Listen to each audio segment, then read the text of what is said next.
And then now we would like to talk about the feature race for the meeting, the 2,000 guineas, which will be commenced on Hong Kong time 10:40 p.m. and while it is 3:40 p.m. in UK time. I would like to ask Steve first, which horse do you like in this race, and do you think is there any dark horse here? I like Thunder Moon for Joseph O'Brien. He's only had the 3 runs, but he won on his debut at the Curragh, and his next run was excellent. It was again at the Curragh, and it was the Vincent O'Brien National Stakes over 7 furlongs. Now, there's a few of the contenders behind him that day. He quickened well, Thunder Moon. Wembley was in second, St Mark's Basilica was back in third, Master of the Seas fourth. So it really is a race that's loaded with contenders. Lucky Vega was back in fifth. That was the favourite, 2-1 joint favourite that day with Master of the Seas. And Lucky Vega had a terrible run that day. Jessica Harrington trained horse. He never got much daylight in the race and was arguably the unlucky horse of the race. My only quibble about Lucky Vega is the distance. Jessica Harrington was optimistic that Lucky Vega would stay the 7 furlongs, but of course we've got another furlong here. It's over a mile, so I'm just a little bit concerned about the stamina of that one. But Thunder Moon, yes, he quickened up well, and crucially it was fast ground. It was quite quick ground that day at the Curragh as a juvenile. He then went on and finished third to St Mark's Basilica. That was in the... What race was that? Was that the Greenham then, was it? It wasn't the Greenham, was it? That's on towards the Dewhurst then. The final race he ran. St Mark's Basilica won, Wembley was second, Thunder Moon was third. And St Mark's Basilica had probably the best track position that day. Wembley was drawn, as Chris was saying, he was drawn in stall 2, so he was more in the centre of the track. And Thunder Moon was drawn 5, not greatly drawn either. But yes, I think Thunder Moon is an interesting horse. Joseph O'Brien's stable is in far better form than he was even just a few weeks ago, back in the sort of Aintree and the Fairyhouse festivals. And his flat horses are doing very well. Declan McDonough, great jockey. And for an outsider, I quite like Poetic Flair from the Jim Bolger yard. Now, he won his maiden, obviously in Ireland. He then came over to Britain for the Dewhurst, and he was back in 10th place. It was a disappointing run, but bear in mind it was only his second run. He was drawn well that day. He was on the rail. He never really saw much daylight, and I don't think the track didn't seem to suit him that day, but it was only a second run. He's then come back to Ireland. He won his trial there, the Cullevallen at Leopardstown, and then beginning of he started his campaign this season with a very nice Ballylin stud trial. He won that rather takingly, so I think that would be my angle. Thunder Moon for the win, and Poetic Flair I really like as a long shot in the Guineas. Okay, thank you, Steve. So, Chris, how about you? Are you going to support the O'Brien horses or other horse you like? No, I'm sticking with Aidan O'Brien here.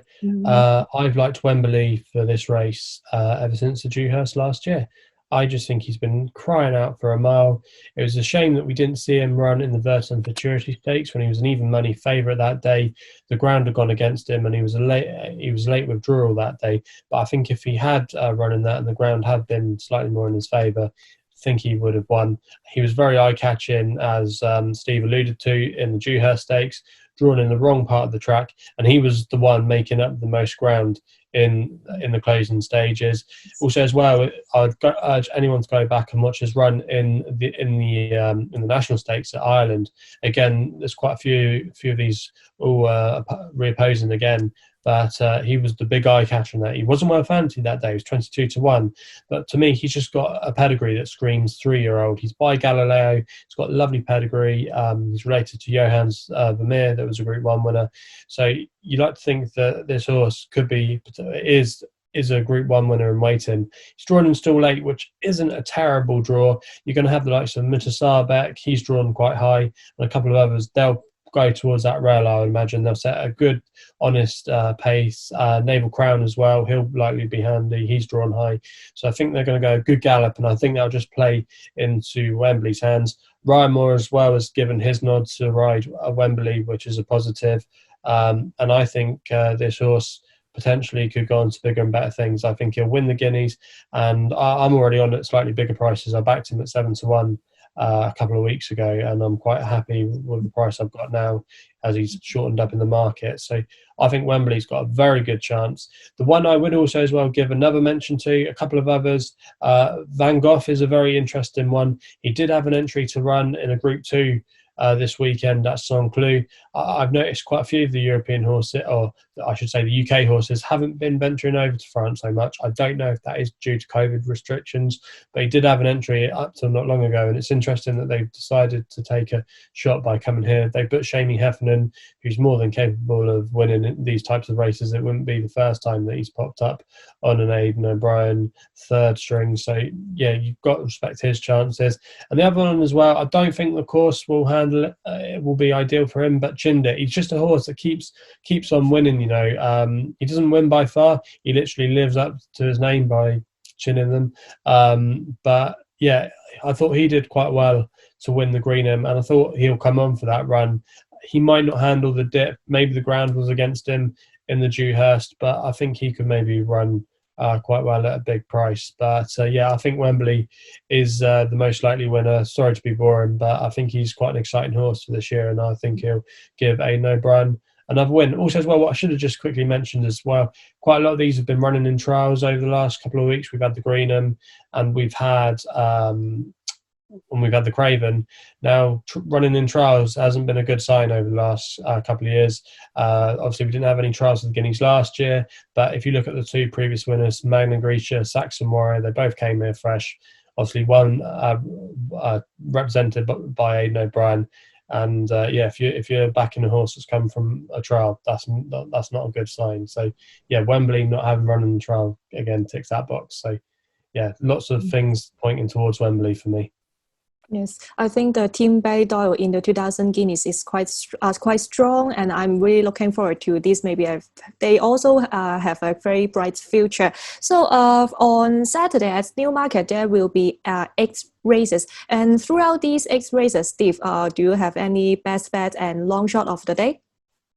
I think I would just stick to my Lazuli in the 225, the Palace House Stakes.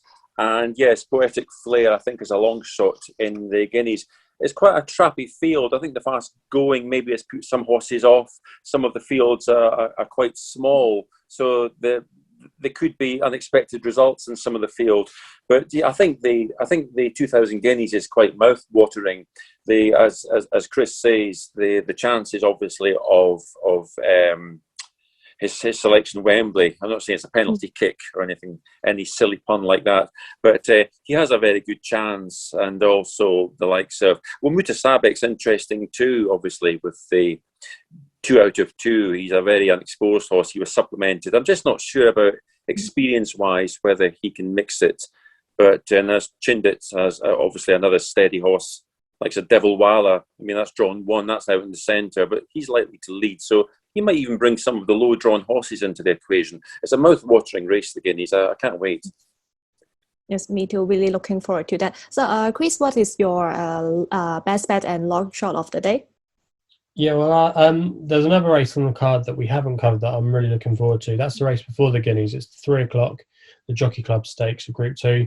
We've got some nice horses in this lineup. We've got Pile Driver, who was a great horse for Willie Muir last year, Royal Ascot winner. We've got Sir Ron Priestley as well for Mark Johnston, and we've got another horse for William Haggis called Al Zakaran, who could be a really exciting horse this season.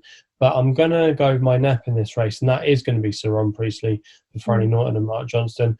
This horse, unfortunately, we didn't see him last year, as he did suffer a setback, but as a 3-year-old, he was a typical Mark Johnston horse, progressed lovely through handicaps, and then ultimately was rewarded for that improvement by finishing second in the St. Leger behind Logician. Ultimately, I do think this could be a serious cup horse and a rival to Stradivarius in the 2-mile division this year in those longer staying races. He won really well on his reappearance, I thought, in a listed race at Nottingham. He beat Ocean Wind, who gave Stradivarius a really good race yesterday. And if he hadn't got into a little bit of traffic, Ocean Wind, I think he might have got a bit closer to Stradivarius, and I think he'll give him a big race if they do reoppose again in the Ascot Cup Stakes. I know this is over 1.5 miles on Saturday, which is slightly shorter than what Sir Ron Priestley ran in last time, but I just think he might have the fitness edge over these. And if we get a good front-running ride by Franny Norton, which I think he will, I think he'll be able to judge it beautifully. And sometimes Newmarket can be a front-runner's track. So if he can get out in front, set the fractions right, I think he just might be the one to beat.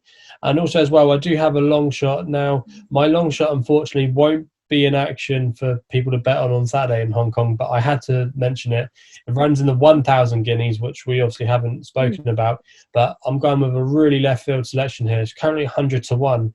That's a horse called Seattle Rock for Sylvester Kirk. Now, this horse might not even get declared. However, she's definitely worth her place in the lineup.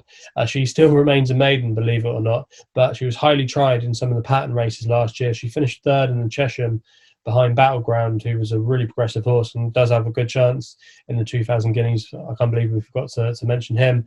But she ran really well in quite a few black type races and some of those juvenile Group 2, Group 3s, running on really strongly at the end. And she was a big eye catcher, I thought, if you go back and watch the Nell Gwen Stakes at the Craven meeting a couple of weeks ago. The favourite for this race is a horse called Santa Barbara for Aidan O'Brien, who's only won a maiden. Obviously, she could be anything, but she's just dominating the betting in the market. And I'm not sure that a lot of the fillies at the top of the market will stay the mile or appreciate it, where I think Seattle Rock, well, she's by Fastnet Rock out of a Mondial mare, and I think 100 to 1 if you get 4 places or maybe 5 on the day if we do get a big field. I think she's more than capable of running into a place, and I could see maybe a potential Billiston Brook scenario here if Santa Barbara doesn't live up to expectations. So complete left field selection, but 100 to 1 Seattle Rock, I think she'll run a big race, and I wouldn't be at all surprised if she can make the frame. Okay, thank you, Steve, and then thank you, Chris, about your thoughts towards to this Saturday's meeting at Newmarket. Thank you for your time, and that's the end of our discussion. Let's enjoy the meeting on Saturday. Thank you. Bye bye. Thanks.